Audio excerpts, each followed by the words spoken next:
Les forces de sécurité poursuivent les opérations de nettoyage de la ville de Ouagadougou de ces malfrats. Hier, 3 présumés bandits ont été présentés à la presse. Ces malfrats, selon la police, étaient spécialisés dans les vols avec effraction dans les boutiques et domiciles de Ouagadougou. Ces bandits sont souvent des repris de justice. Bouma Ernest Nebier.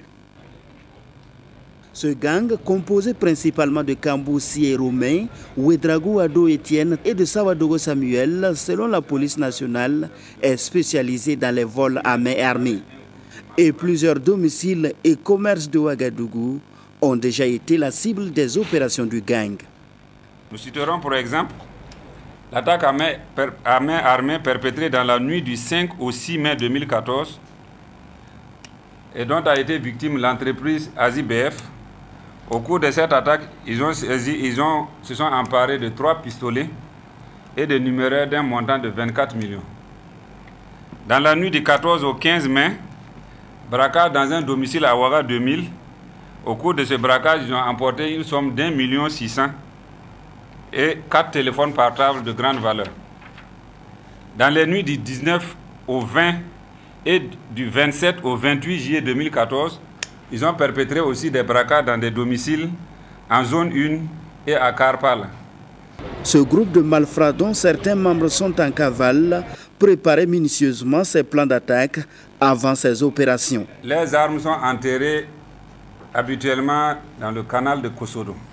Donc, une fois que les lieux ont été identifiés, les reconnaissances faites, le plan d'attaque déterminé, ils s'en vont déterrer ces armes et passent à l'action. Le déplacement sur le terrain se fait en plusieurs binômes motorisés. Et une fois sur les lieux, il y a un binôme qui est chargé du guet et de la garde des engins du groupe. Et le reste des binômes passe à l'action proprement dite, c'est-à-dire à l'attaque à main armée. Ce matériel saisi par la police au cours de l'enquête est leur butin. Des pistolets automatiques, des munitions, des vélomoteurs, des motocycles, des appareils de musique, entre autres. Espérons que cette arrestation mettra fin à jamais aux opérations de ces malfrats, car selon la police nationale, ces individus sont des habitués du milieu carcéral. Kamboussi et Romain a déjà fait 2 fois la prison pour les mêmes faits. Ouedraogo Ado Etienne et Sawadogo Samuel, tous employés de commerce, ont déjà été chacun condamnés à 2 ans de prison ferme pour recel par le tribunal de grande instance de Ouagadougou.